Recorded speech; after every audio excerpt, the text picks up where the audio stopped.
الحمد لله الذي أبدى الأفلاك والأرضين والصلاة والسلام على من كان نبيا وآدم بين الماء والطين وعلى آله وصحبه أجمعين. أعوذ بالله من الشيطان الرجيم. بسم الله الرحمن الرحيم. والعصر إن الإنسان لفي خسر إلا الذين آمنوا وعملوا الصالحات وتواصوا بالحق وتواصوا بالصبر. صدق الله العظيم. إن الله وملائكته يصلون على النبي يا أيها الذين آمنوا صلوا عليه وسلموا تسليما. اللهم صل على سيدنا مولانا محمد وعلى آله وصحبه أجمعين برحمتك يا أرحم الراحمين.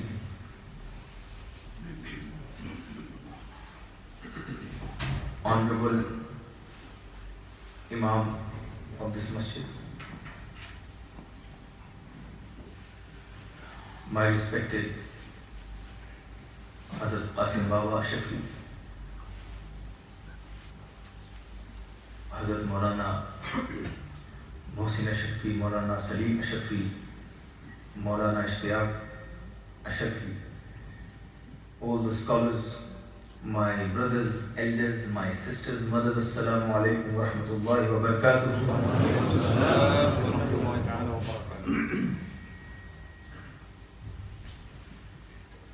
These heavy introductions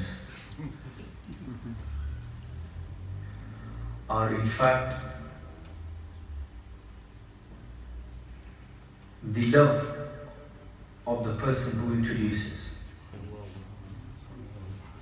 Never consider it to be a reality. We are only a dust on the path of Shaykh Abdul Qadir Jilani.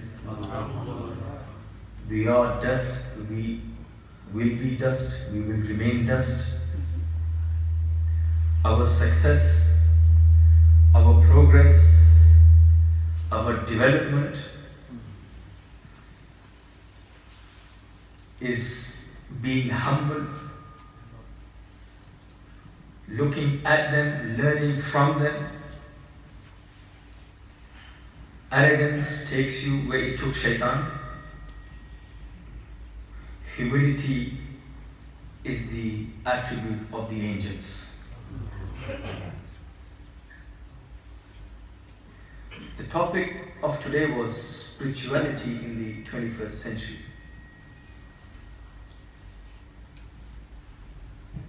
In itself, the topic is a vast topic. We can discuss about many matters in this, but I've tried my best to summarize it for you. What is spiritualism? What is materialism? What is deen? What is dunya? What is ruhaniya? What is inner beauty? What is outer beauty? We are all here. We belong to various fields in our lives. Some of us are imams, some of us are scholars, some of us do business, some of us do jobs, some of us are doctors, some of our engineers and students, our mothers and sisters. They have their own jobs and duties. But we all seek progress in life. We all want development. We all want success in one way or the other. There isn't anyone here who would say, I do not need success. Everyone seeks success. You ask a businessman, they'll tell you that building a house, a great bungalow, nice flat, 6 rooms, 15 toilets, dining hall, and this room for this man, that room for this is for my son, this is for my daughter, so and so forth, no problem. Some individuals will say, no, you got to do business, you got to make sure you have more franchises and so forth, and make sure it grows and it goes big. Some individual will say, no, I'm in politics, I need to make sure my vote bank is secured and I'm growing that vote bank and my influence grows. They say To make the house beautiful, you need good paint, you need good material, you need sofas, you need beds, you need paint, you need this marble, you need that marble. That's a good house from a materialistic point of view. Sufis say you can decorate your house with marble, with paint and carpets, with lights and fragrance, but that house will not give you any benefit until it is decorated with the hospitality of Imam Zainul Abidin. You cannot decorate a house. Hence, you can earn wealth and grow your business from 1 shop to 10 shops to 10 to 50 shops. Your business will not expand in reality if it's not characterized and associated with the generosity of Hazrat Osman.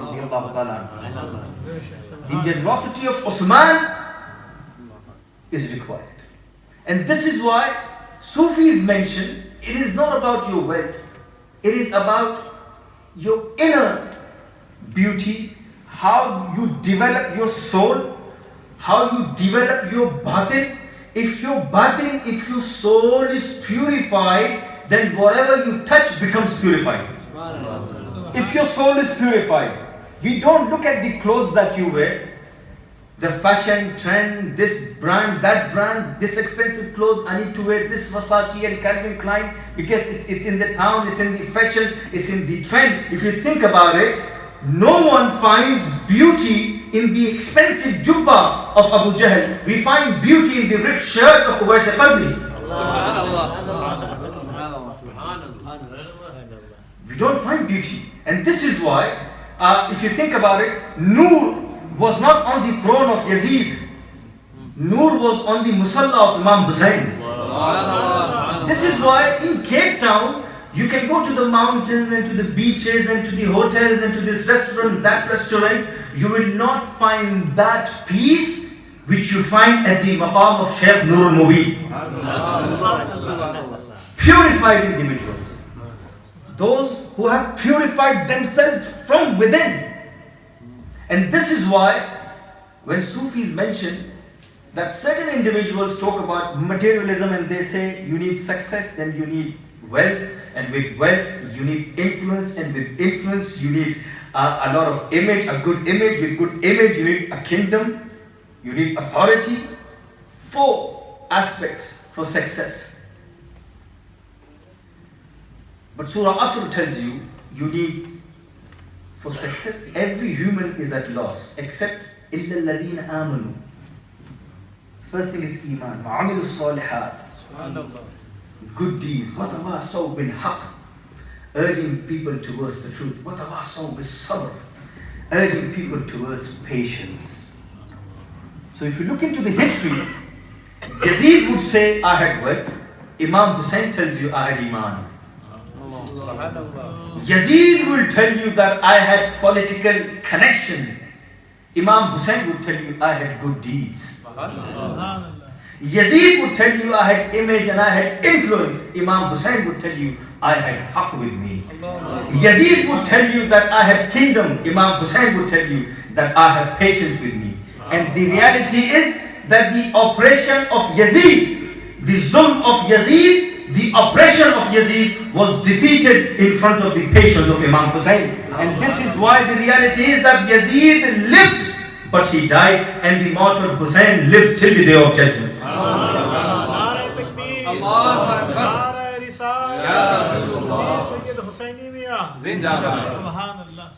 This is why, my friends, we'll have to die one day.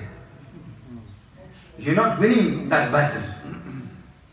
It's not a competition anyone has won. You will die. Your bungalow will not help you. Your house gives you comfort in this world. Its hospitality will give comfort in the grave. Wow. Right? Your wealth will give you easiness in this world. Your generosity will give you easiness in your grave. And this is why Sufis mention, live in this world, but not for this world. Live in this world, but for the hereafter. This is spirituality. Subhanallah. Subhanallah. This is a definition of spirituality. Living in this world for the pleasure of Allah subhanahu wa ta'ala. And today we will discuss about what is spirituality, how do we bring in spirituality within us, how do we face challenges, how do we become more spiritual, more Sufi. It's very easy to write name Ashrafi after your name. Write Qadri after your name, very easy. Naqshbandi, Rifai, Shazili. Very easy to write it after your name, very difficult to be one. It's very easy to write. How do you write it? Get a pen and write it. But to become one, hence I see a lot of this Qadri, this Ashrafi, this Chishti, this Nizami. If you ask them about the reality of being a Nizami, then there's always have been few individuals who had the right to be called a Nizami, or a Chishti, or a Qadri. Sufis mentioned it's easy to write Sufi before and after your name, very difficult to be one. Very difficult to be one. Shall I tell you? At the land of Taif, when people were throwing stones at the Prophet, peace be upon him, he was bleeding, he was in pain. Sayyidina Jibreel came, Ya Rasulullah, give me the permission to destroy Taif. He said, no, I forgive them today. This is tasawwuf. Subhanallah. Subhanallah. When Sayyidina Abu Bakr Siddiq was the Khalifa of his time, someone used to stand up, wake up at night time and clean the streets of Medina. When he passed away, the streets used to be dirty. Sayyidina Umar realized it was Abu Bakr Siddiq who used to get up at night time whilst he was a Khalifa and used to clean the streets of Medina. This is tasawwuf. Do you want to understand tasawwuf? Go to the land of Karbala. In his arms, 6-month-old Asghar martyred. Yet Imam Hussain says, Ya Allah, if this is your pleasure, then this is the will of Imam Hussain. This is tasawwuf. Tasawwuf is in the truthfulness of Abu Bakr as-Siddiq. Tasawwuf is in the justice of Umar, in the generosity of Usman, in the vilayat and the bravery of Sayyidina Ali. Tasawwuf is in the patience of Imam Hussain. Tasawwuf is in the maqam of Khwaja Hassan Basri. Tasawwuf is in the spirituality, in the vilayat of Shaykh Abdul Qadir Jilani, in the knowledge of Data Ganjbaksh Ali Hajweri, in the tabligh of Gharib Nawaz Mu'inuddin Chishti, in the journey of Makhdoom Ashraf Jahangir Samnani. If you want to understand tasawwuf, then look at the life of Imam Ahmad Allah, who said, when people swear at me, when people abuse me, I am at peace. Why? As long as they are abusing me, they are not abusing Rasulullah sallallahu alaihi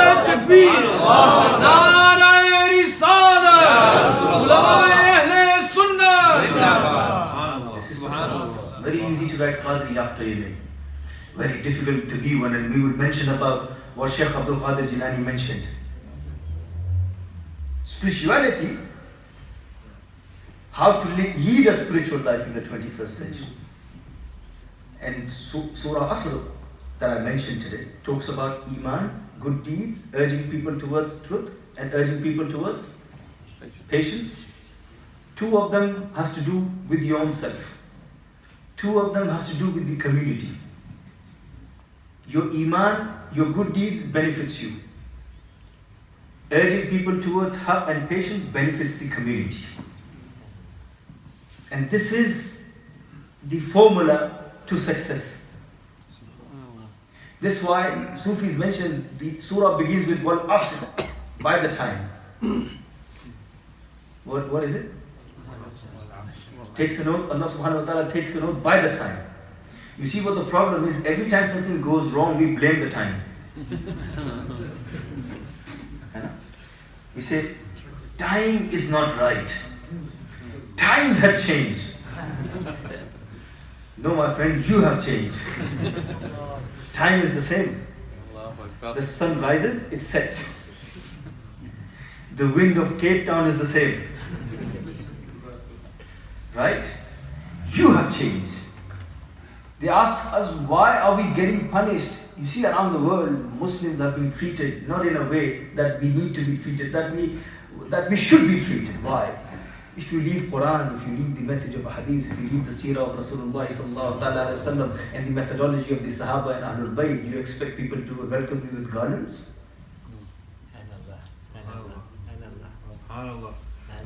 We've left everything. Time hasn't changed. Well, asr, time is good.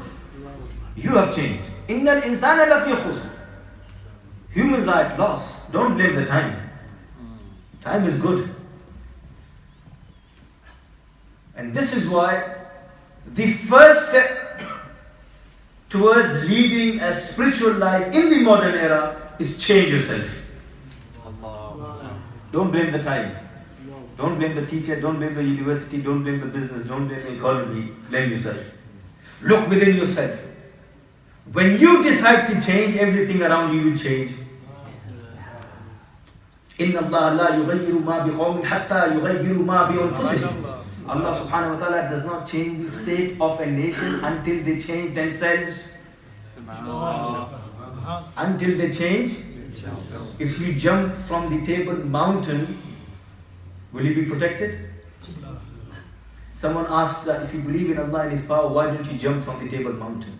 This guy was a Sufi, a true Sufi. He replied, the reality is that we are Sufis, we are slaves of Allah. We don't test Him, He tests us. We are slaves.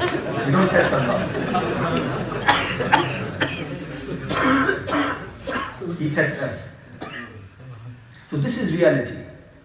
If you think about it, and we have many advices. One man said to another man that you must continue dreaming. He said, MashaAllah, how do I do that? I said, continue sleeping. So reality is, the time is, when you decide to change, everything around you will change. Mukashifatul Qulub, Imam Ghazali narrates an incident. At the time of Sayyidina Umar, during his Khilafah, there was a man who was an alcoholic. As walking on the streets of Medina, he sees Sayyidina Umar.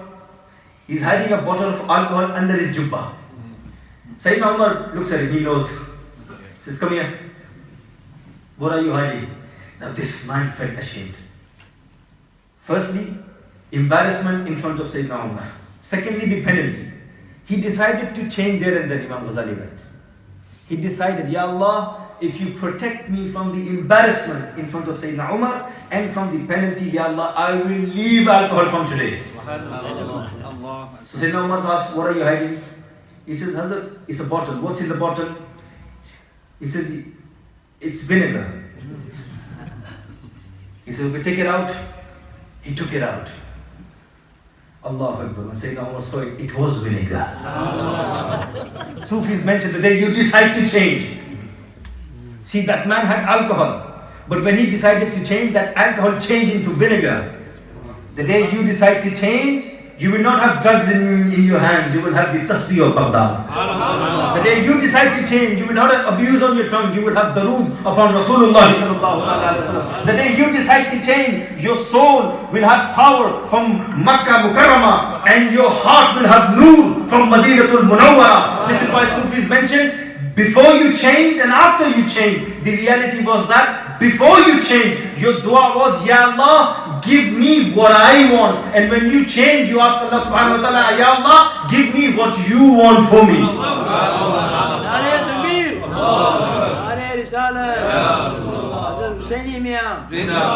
Change. This is the first step, change. Second step, tawbah. Repent. What is it? Hadith of Rasulullah sallallahu alaihi wasallam, at-ta'ib min al-zambi kaman la dhanba lahu. A person who repents from his sin is like that person who has never committed it. The problem is not your mistakes and sins. The problem is that you don't do tawbah. This is why I look at the beauty of salah. It's a form of istighfar and tawbah. Get up for fajr, you make any mistakes between fajr, after fajr, do tawbah in zuhr. Any mistakes after zuhr, asr. Any mistake after asr, maghrib. Any mistakes after maghrib, isha. And then you go to sleep, returning towards Allah subhanahu wa ta'ala. And even after your sleep, if you pass away, you have already returned in isha. This is why Sufis mentioned return before you return towards Allah. Because one day you will return. So return in this world. How do you return? Tawbah. You do? Tawbah is important. And never think that Allah will not forgive you. Subhanallah. Allah is Ahkamul Hakimeen. He does not have to explain his judgment to the government. He is the judge of all the judges. Malik Yawmiddin. He does not, he can forgive whomever, wherever he wants. No one questions him. No one questioned him. Khwaja Hassan Basri, a great sheikh amongst the first Sufis, true Sufis. A mother had a son, and this son committed sin every day. She used to take him to Hassan Basri. Sheikh, make him do tawbah. Hassan Basri said, do tawbah. Again he would do astaghfirullah rabbi min kulli dhanbi wa atubu ilayh. Next day again he would commit sin. Again the mother would bring, again commit sin, again the mother would bring. One day Hassan Basri got fed up. He said, listen, your son does not listen to me. Don't bring him to me. I'm fed up. But his son continued, and sins upon sins, mistakes upon mistake. One day he fell ill, was about to pass away. Mother went to the house of Hassan Basri.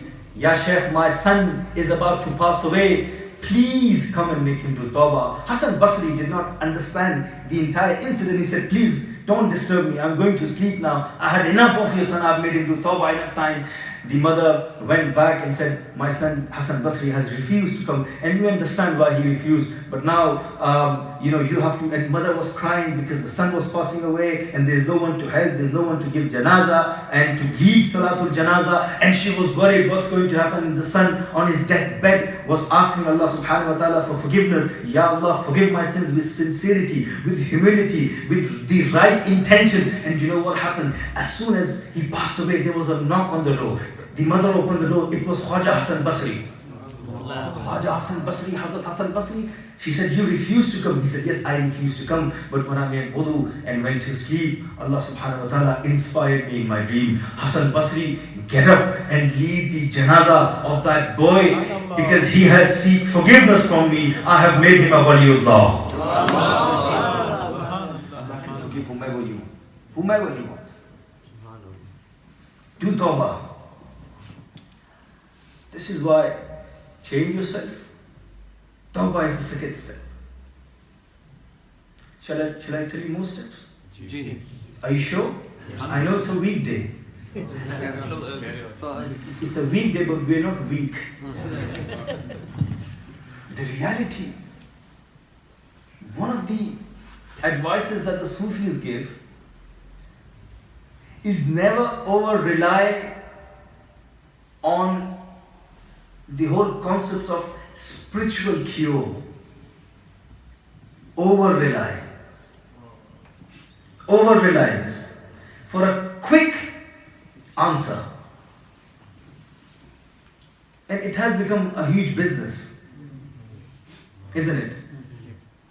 I've had cases in the UK where people have spent thousands of pounds because someone told them there was black magic. Never over. Even with the doctor, what do the doctors tell you? When they find out, examine you, they find out that there's a disease, they'll tell you, never over rely on the medicine, change your lifestyle. Sufis mention never over rely. Wazaif and awrad are good for your spiritual upliftment and development, but never over rely on them to make things right for you immediately. Change your lifestyle. Like physical ailments, you change your diet. You have plenty of water. We discussed that today at dinner. With this is why it has become a business. I had one boy in the UK. He said to me, Hazrat, I'm not getting a job. Someone has done magic on me. Check me, please. I said, what do I check? He said, no, check me. I said, what shall I check? Your CV. He said, no, please check, write something. Something is happening to me. There's a magic. I had to explain to him in another way. I started writing. I said, yes, there is a magic on me. He said, Hazrat, who's done it? What is it called? I said, the government has done it. It's called recession.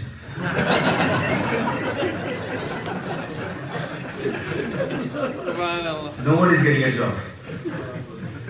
Just because the curtains are moving, it's the Cape Town wind. Not over-rely. Not over-rely. Shall I tell you about a reality? And it's a true story from a Sufi Sheikh who told me himself. He said, a man came to him, Ya Sheikh, I'm not finding peace. I don't find peace. Acha, take this wazifa. Came back after 21 days. How are you? Sheikh, still the same. Read this. After a couple of months, Sheikh, still the same. 6 months, he's reading wazaif upon wazaif, awrad upon awrad. Same thing. Sheikh has asked him, come here. How is your relationship with your mother? He says, Sheikh, I've not spoken to her for 3 months. He says, you want peace? You want success and progress in life? I'll give you a wazifa right now. Go to your house. Hold her feet. Ask her for forgiveness. And until she does not forgive you, you will find no peace. And he did that. He came back and he said, Wallahi, I've been at peace at this moment, and it is that peace which I have never found in my life. Change your lifestyle. Your neighbors are not happy with you, you want peace. Your wife and your children are not satisfied. You're looking for success. You don't look at your parents and you want your business to grow. These are changes you have to make in your life to gain that spirituality.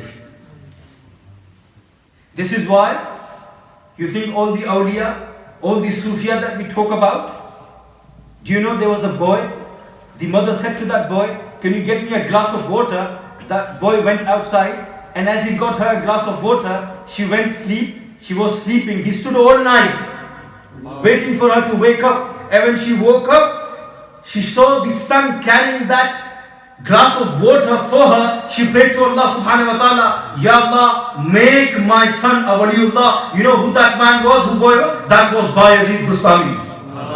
Do you know there was a boy who was going to Eidul Fitr Salah, and he saw another orphan boy, and he said, took her to the house, and he said, Mother, can you please make sure that he also has good clothes, he also has fragrance, he also has food today. Why? Because he doesn't have father, he doesn't have a mother. Do you know who that boy was? That boy was Gharib Nawaz Mu'inuddin Chishti.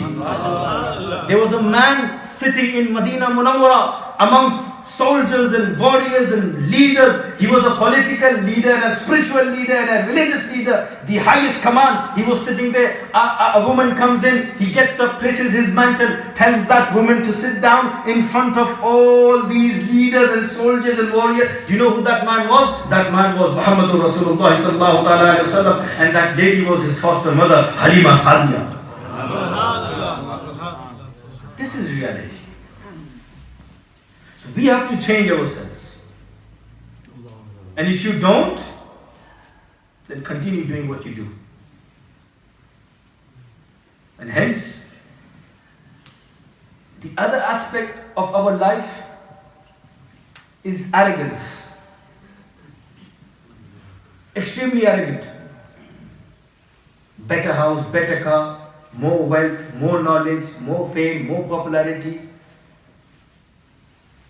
Arrogance, if you want to lead a spiritual life in the modern era or in any era, arrogance has to be removed. And there are methodologies for that. Methodologies. Sufis give a beautiful idea. He says, in matters of religion, if you are arrogant, look above you. And if the world makes you sad, look below you. So every time you do a Hajj, you be arrogant. I've done Hajj. Look above you to those who have done 5 Hajj. Every time you pray 4 times Salah or 5 times and you feel arrogant, look above you to those who don't even miss their Tahajjud. It will humble you down. And every time you complain, Ya Allah, why do I only have Toyota? I need Mercedes and BMW. Look below you, those who don't even have a car. Why do I only have 2-bedroom house? Look below you, those who don't even have a house. It will make you thankful. And this is why Sheikh Sadi, he told his son to get up for tahajjud. Alhamdulillah, his son got up. And they were praying tahajjud. MashaAllah. After tahajjud, the son made a comment. Father, such a nice time. Look at these people sleeping. Sheikh Sadi said, if this was the result of your tahajjud, I wish you were sleeping as well. If this is the result of you reading tahajjud, then I wish you were sleeping as well. Because you read tahajjud to please Allah, but that comment destroyed your tahajjud. In reality, arrogance. Judging others. Judging them by their past. Just because someone doesn't have as long beard as you have, you don't have the right to judge. You can advise, but you cannot judge. You can counsel, but you cannot judge. You don't know what a woman is going through, but because she is not wearing a hijab, you cannot judge. Judgment is with Allah. And every day in our lives we judge by the past character. And Sufis mention past remains in the past. Future is with Allah. You live in the present. And what do you do in the present? Because if past meant that you judge an individual by the past, then what about all the Sufia? Do you know that there was a man who was an alcoholic, and he was drunk, and he saw a paper, and on that paper Allah's name was written, and that paper was on the floor. He picked it up, cleaned it, perfumed it, put it on a higher place. Allah subhanahu wa ta'ala blessed him with a vision, and commanded him, told him. He said, man, my slave, you honored my name today, I will honor your name in this world and on the day of judgment. You know who this man was? This was Bishr al-Hafi. And you know who Bishr al-Hafi was? Imam Ahmad bin Hanbal used to learn from him. And you know, Hafi means he was barefooted. The reason he didn't wear shoes is because he said that when I make tawbah, I was barefooted, I will remain barefooted for the rest of my life. And you know what happened when the animals of Baghdad started urinating on the streets where he walked? People realized that Bishr al-Hafi has passed away. But are you going to judge them by the past? No. We don't judge. The Sufis don't judge. They preach. They don't do tabligh. They become tabligh. They are within themselves institutions of tabligh. And this is why when the Sufiya and the awliya mention about spirituality, they mention about in the 21st century, judgment is with Allah. And we talked about hijab, we talked about women. Do you know Islam?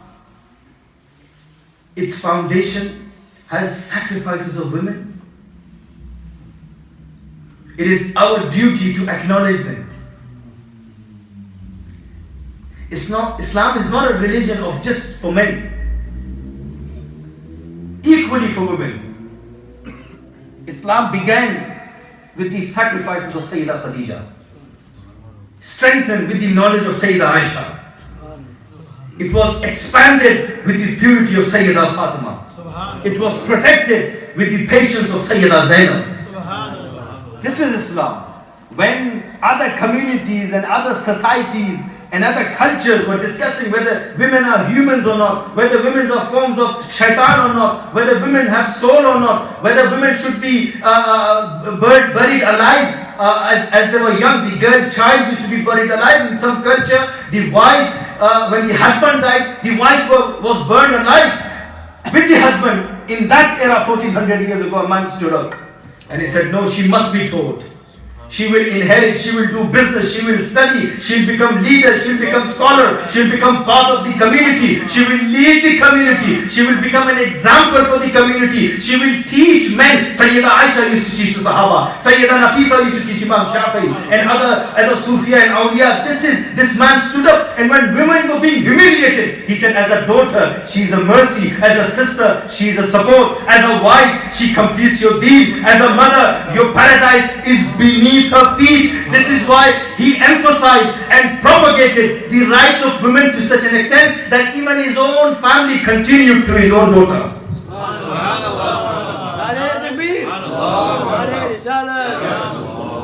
Sayyida, and it is our right. Shaykh Abdul Qadir Jilani says to be my murid, to be a Qadri, to be a Sunni, it's easy to live for yourself, to live for others. To live for others. Very easy to live for yourself, to live for others. Women, whether it belongs to our community, they belong to the other community, abuse on them, physical, however abuse, we must stand up. This is the duty of a Muslim. You have to speak up. You have to raise your voice. The word Kufa, Sheikh, it's not a location. According to the Sufis, it's a concept. As bad as was the oppression of Yazid, there was something else going on at that moment. The silence of Kufa. The silence of Kufa was as bad as the oppression of Yazidis. So when you see oppression going on, fascism, violence, zulm, and you remain silent, Sufis say you are a concept, you become Kufa. You become a Kufi. But if you speak up, you become a Sufi. When you speak up, you become a Sufi. So Kufa in itself is a concept. And this is why my respected elders and my youngsters living in the 21st century, arrogance, judging others, there are many things I can tell you about, but I'll tell you a form.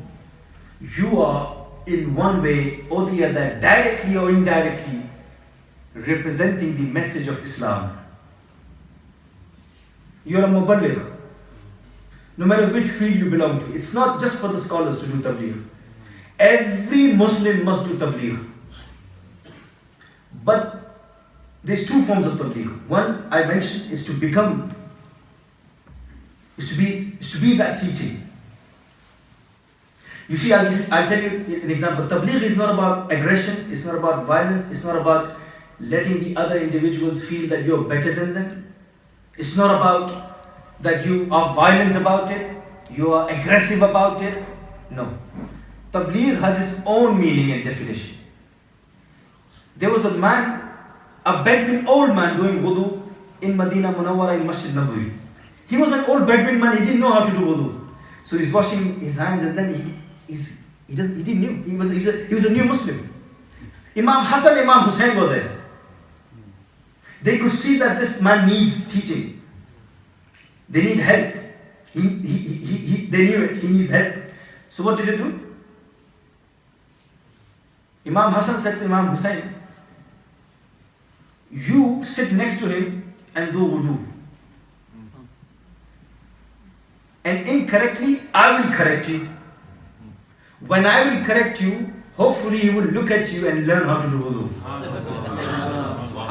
So Hussain sat down and he started making mistakes on purpose, and Imam Hassan corrected him. This Bedouin from the side of his eyes continued to look, and as he copied Imam Hussain, he finished his wudu. Now the reality here is the methodology of teaching others, without embarrassment, without shouting, without being aggressive, without embarrassing him, making him look down, making him look small. He learned how to do wudu. The difference between our tabligh and the tabligh of Imam Hussain was that our tabligh, we quote the Quran and its teaching. But Imam Hussain not only quotes it, he has become the teaching of Quran. This is why Sufis mention there are two types of ayat. One ayat is printed. One ayat of Allah are walking and breathing. They are also signs of Allah. They are also ayat. They said if you want to do tilawat of the Holy Quran, then there's a concept of ziyarat of the Holy Quran. Tilawat has to do with recitation. Ziyarat is to see that surah, that ayat's tafsir in reality, in physicality. Tilawat of the Holy Quran, read Surah Tawbah. Ziyarat of the Holy Quran, see the life of Ashrafi. Tilawat of the Holy Quran, read Surah Nur. Ziyarat of the Holy Quran, see the face of Shaykh Abdul Qadir Jilani. Tilawat of the Holy Quran, read Surah Isra. Ziyarat of the Holy Quran, see the journey of Gharib Nawaz Mu'ayyiduddin Chishti. This is why one Sufi said, I saw the Prophet, peace be upon him, in my dreams reading Quran. And he said, it was a beautiful image in my mind. In reality, what he said is that I saw the Prophet do tilawat of the Holy Quran, and I saw the Quran do ziyarat of the Quran.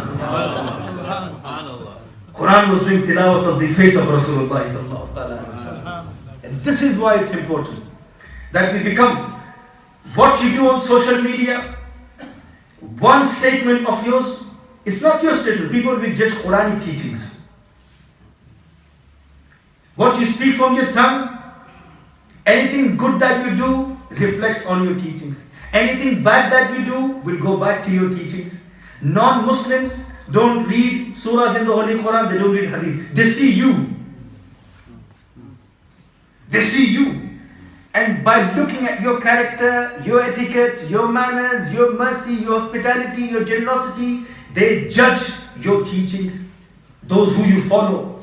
This is why the people of the subcontinent did not see Rasulullah sallallahu alaihi wasallam. They saw Mu'ayyiduddin Chishti.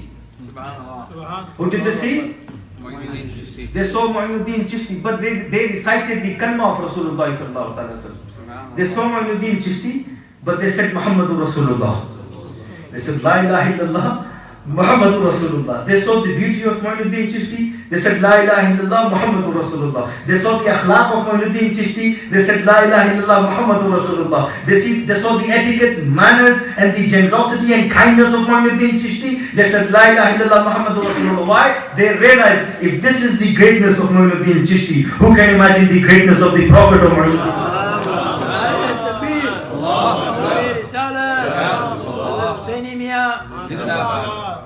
Hence it's important that we must remain firm on the teachings of the awliya. We become the teachings of Quran. It's difficult. I said it's very easy to write after you. Very difficult to be one. But not impossible.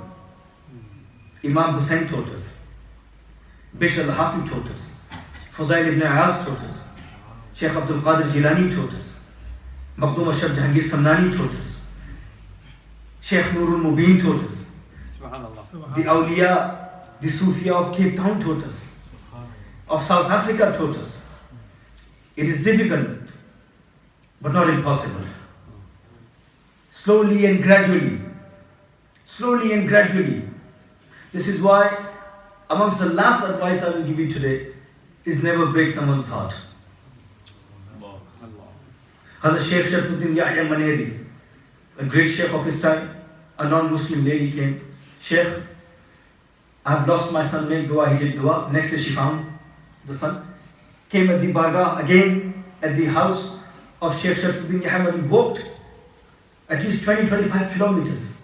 Walked and came to the house with some sweets. Sheikh, I found my son.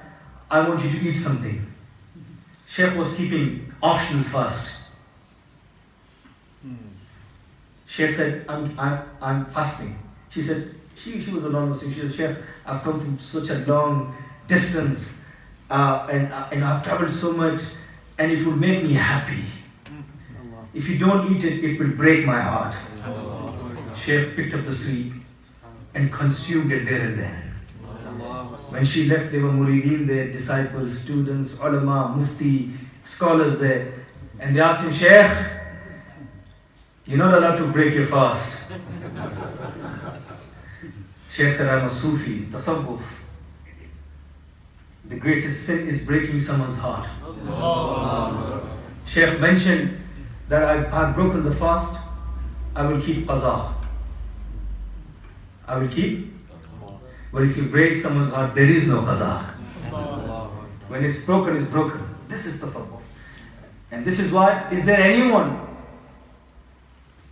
in this masjid who does not want to feel and have that feeling of being in the sohbah of Rasulullah sallallahu alaihi wasallam?